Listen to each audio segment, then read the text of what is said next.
eu ensino para vocês as quadraturas e as conjunções, né, da lua nova, da lua cheia, que isso forma o ciclo da lua, né, e forma também o ciclo entre os planetas, né, então cada planeta tem o seu ciclo com o outro, né, então é importante de destacar para vocês que essa quadratura que teve aqui entre o Saturno e o Netuno foi como a lua minguante do ciclo planetário entre eles. Esse foi o momento que o Brasil perdeu aquele jogo de futebol, o avião do Aécio Neves foi encontrado com muitos quilos de cocaína, a Dilma ganhou a eleição e aí ela foi também, né, sendo encurralada, a gente teve vários movimentos, incluindo a Operação Lava Jato, então a ideia do lava, né, da água, tem tudo a ver com essa quadratura, né, então estou trazendo isso para contextualizar no cenário brasileiro e para contextualizar também na vida individual de vocês, tá? Então, a energia desse pico astrológico, ela vai falar diretamente com esse momento. Aqui no Brasil, isso é muito preocupante. A gente tem aí uma série de coisas que não foram resolvidas e que agora, principalmente nesse ano, voltarão para ser resolvidas. Eu vou mostrar rápido o mapa do Brasil aqui agora, antes da gente finalizar, para contextualizar. Mas na vida de vocês é interessante se questionar, né? O que começou a acontecer lá nessa quadratura, né? O que se firmou na vida de vocês durante a pandemia do coronavírus, que praticamente ninguém estava esperando, né? Mas a gente pode pensar que os movimentos que a gente fez na nossa vida entre 2014 e 2019 foram decisivos para definir o estado da gente na pandemia, né? A nossa estrutura familiar, financeira, profissional. Então, esse período aí, essa energia, ela volta agora, principalmente essa energia pré-pandemia. Aí vocês começam a entender porque que em 2020 as pessoas me diziam, Paula, quando é que acaba a pandemia? E eu olhava direto para 2025, né? E ficava, tá, se não for ali, acho que 2023 já vai melhorar. Se não melhorar, 2025, com certeza outras coisas vão acontecer, né? Então tem essa energia pré-pandemia também aí, né? Que volta, tá? Então é importante de mostrar isso para vocês. E aqui o gráfico do novo ciclo começa agora, né? Em 2024, de 2000, vocês podem ver, né? Que o finalzinho de 2024 já está aqui, né? O verão de 24 e 25, sendo que o pico é o ano de 2026, tá? O pico é o ano de 2026.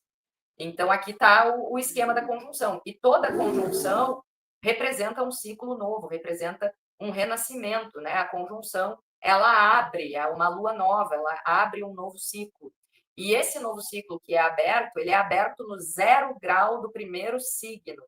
Então, é uma potência de renovação inédita na história da nossa civilização, que a gente não vê aí há milênios, literalmente, né? Eu cheguei a usar o exemplo do carrinho de mão, porque são revoluções como essa, a gente já está vendo a revolução da IA, né? Então, são revoluções tecnológicas que vão permitir um salto quântico muito grande, né? E isso, como eu mostrei, vai durar um período até 2030, até 2032, mais ou menos. Ou seja, é uma década que a gente tem pela frente, né? Esse momento de picos, ele vai até 2050, 2060. Então, é um momento bem interessante para estar vivo, é um momento de muitas mudanças, de muito crescimento, de muita revolução, aonde a gente vai precisar estar apto a se adaptar, né? A quebrar com as nossas expectativas. E agora, né, eu vou passar algumas dicas em relação a isso antes de botar o mapa do Brasil para vocês verem. Mas é mais ou menos por aí, porque a gente está falando do signo de Áries, né? Então a gente está falando do primeiro signo do zodíaco, e esse é o ponto do triângulo, né? A ponta do triângulo, né? Porque, na verdade, o muito grave é que essa conjunção que a gente vai ver, vou tentar voltar aqui, agora eu tirei o negócio, né? Sacanagem. Mas essa conjunção que a gente vai ver não é só a conjunção ali isolada, é a conjunção com Urano e Plutão enviando energia para ela. Então, é uma potência inédita, né? Uma potência muito grande. E é importante da gente entender que não é algo ali no dia 20 de fevereiro de 2026. Como eu falei, pode ser que seja. Mas a potência toda, ela vai ecoar até 2028. Então, essas mudanças, elas começam agora e vão sendo impulsionadas. Não é uma coisa que vai de uma hora para outra, tá? Isso nos pede coragem. O signo de Áries é o primeiro do zodíaco, então ele está associado com a primavera, com a energia da vida, com a energia pró-vida, né? Então, inclusive, ele foi demonizado pela Igreja Católica, acabou virando Satanás no bullying hoje em dia, tem o chifrinho e tudo, né? Porque ele está associado com a reprodução, com o instinto reprodutivo. É um signo de fogo, todo signo de fogo é um signo relacionado com a espiritualidade, com os instintos, principalmente os de sobrevivência. Ou seja, é um momento da gente usar e abusar dos nossos instintos. Áries é o signo do pioneirismo, ele é um signo cardinal e é o cardinal dos cardinais, né? Porque é ele que abre a roda zodiacal. E esse movimento que a gente vê aqui é um movimento do anúncio de uma nova era, que é a tal era de Aquário. E muito da nossa função aqui, como já falei anteriormente, é selecionar o que vai da era de Peixes, que é o último signo, o mutável dos mutáveis, o mais místico, espiritual, e o que vai para a era de Aquário, que é a era da razão, é a era da ciência. Isso é uma coisa muito importante e essa é a chave que eu espero que vire. Então, vou revelar para vocês aqui, né, o que vai acontecer, que grande virada é essa. E eu acho que essa grande virada ela já está acontecendo desde a pandemia. Eu acho que a pandemia foi horrível, tá, gente? Eu não quero romantizá-la de forma alguma, tá? Foi, acho que desde a Idade Média a gente não vivia algo tão aterrorizante, né? Nós inventamos a penicilina, o antibiótico, não imaginávamos que a gente fosse se vê num cenário medieval, né? Então foi um retrocesso que ele não foi só político e cultural, ele foi sanitário, né? E na pandemia começou a acontecer isso, aonde houve uma separação, tá? Existe um movimento hoje que eu acho ele muito perigoso, que está associado com esse espiritismo de direita e essa ufologia que entra dentro da religião, que é um movimento que busca trazer a ciência para dentro da religião, sendo que não tem nada a ver uma coisa com a outra, tá? Porque a função da religião e a função da arte, a função da representação é inclusive o que nos torna humanos, né? Isso é tema do meu mestrado, porque a gente vai ter antropólogos que vão falar justamente isso, né? Tem o François Laplantine, que é maravilhoso, eu adoro ele, o Gilbert Durand, vários outros que vão atestar que o ser humano deixa de ser primata, né? Deixa de ser um macaco mais evoluído e passa a ser um ser humano quando ele começa a fazer os seus ritos fúnebres, né? Quando a gente para de largar a carcaça ali na entrada da caverna e cria uma ritualização. Aí, né, outros antropólogos vão questionar outras coisas também relacionadas a isso, porque na verdade a gente pega a ideia da mímese, que é a representação, né, a mimética, que é o imitar. Quem tem filho deve saber muito bem do que eu estou falando, porque é um ser humano que acabou de nascer, ele vive assim, né? Ele vai chorar para pedir o que ele quer e ele vai começar a imitar as pessoas ao seu redor, né? Então é assim que ele vai aprendendo, imitando o outro. E o ser humano é assim, a gente é assim, né? Então a ideia da religião, a ideia da arte, ela está no cerne da humanidade como algo que nos ajuda a lidar com aquilo que o nosso cérebro não dá conta, né? Então é o mundo do imaterial, é o mundo do desconhecido, é o significado, né, que a gente precisa ter para a nossa vida. E é muito perigoso quando mistura ciência e religião. A era de peixes inteira foi sobre isso, né? Inclusive, a gente teve um atraso racional e científico nesses 2.500 anos que não foi pequeno. A gente já poderia estar na Lua, a gente já poderia ter transcendido o sistema solar, né? Se não tivesse tido a Inquisição, se não fosse proibido dizer que a Terra não é o centro do sistema solar, né? E hoje, 2025, tem gente que acredita em Terra plana.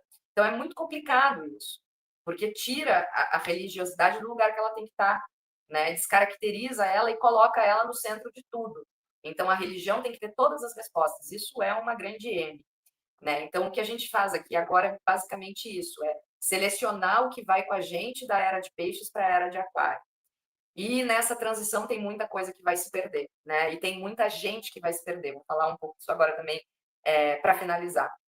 Então, é mais ou menos por aí, né? Muita gente que vai se perder, muita coisa que está se perdendo, e uma necessidade de passar do centro religioso, como foi durante a era de peixes, para o centro racional. E isso acontece na pandemia, né? No momento que a pandemia vai ser solucionada por cientistas, por acadêmicos, e naquele momento o poder público, a gestão pública dependia da ciência. E agora que a gente entra na crise climática, na minha opinião, essa é a grande virada. A gente vai sair da era da cultura e da religiosidade, que é a Era de Peixes, né? A Era de Peixes, que é a era das celebridades, de Jesus Cristo até a Beyoncé, né? Então é uma era onde a gente se desenvolveu culturalmente, religiosamente, o nosso imaginário ele evoluiu muito. Realmente, quando a Era de Peixes começou lá 2.500 anos atrás, os romanos faziam barbaridades, os mongóis faziam barbaridades, né? Bárbaro mesmo, no sentido bárbaro da palavra. A gente evoluiu bastante de lá para cá, né? E agora a gente vai evoluir em um outro estágio. Então não é assim a Era de Peixes acabou, a religião acabou, não. A gente vai aprender a desenvolver outros valores e a se pautar por outros valores, né? Essa é a questão. E se a gente realmente quer sair do planeta, fazer essa expansão, fazer um contato, né? Esse tal contato, a gente tem que entrar nessa trilha. Esse é o nosso caminho, é aqui que a gente está chegando, esse é o momento que a gente está, né? Então essa para mim é a grande virada. Nos próximos anos a gente vai começar a ver uma queda desses governos mais conservadores, eles estão se esgotando, eles estão esgotando os recursos da terra, isso é muito grave, e eu não sei até que ponto eles irão. Quando chegou a Revolução Francesa, isso foi 250 anos atrás, a última vez que Plutão teve em Aquário. Plutão está em Aquário agora de novo. A Revolução Francesa veio já mais para o final da passagem de Plutão em Aquário, né? Mais ou menos uns 20 anos ele fica nesse signo. Quando chegou a Revolução Francesa, a galera não tinha o que comer. Né? Então, qual é o nível do esgotamento? Né? Quanto tempo a gente vai deixar isso arrastar? Eu não sei. Né? Não, realmente não sei. Astrologicamente falando, a gente já devia estar começando a subir nesse pico. Mas a ideia é essa: esses governos que são pautados no lucro, esse pensamento, né, que é voltado para a extrema-direita, que é um pensamento que não quer sair da Era de Peixes, não quer ir adiante. Né? Tanto que é muito engraçado que a gente vê esse é o lado negacionista, né? Que é o lado que não quer ir adiante, não quer desenvolver a consciência, porque a Era de Aquário é isso, o desenvolvimento da consciência. A gente já desenvolveu o imaginário, a gente criou 1.500 deuses, a gente tem muita história para contar, né? A gente evoluiu emocionalmente, a gente conseguiu despertar valores muito mais elevados, tanto que hoje a gente vai ver, o maior problema da Europa é não ter gente para entrar em guerra, porque os jovens não querem ir para a guerra.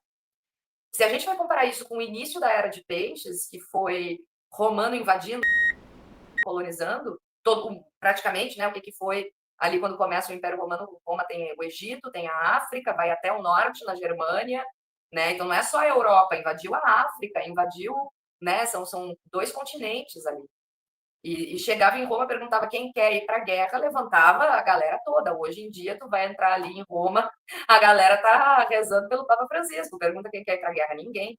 Né? E isso foi uma vitória de Saturno em Ares, eu não posso deixar de me esquecer, tá até aqui, né? De 1967 a 1969, já é o terceiro retorno de Saturno aí, o verão do amor, né, gente? O Woodstock, paz e amor, faça amor, não faça guerra, geração Plutão em Leão, Plutão em Virgem, ó.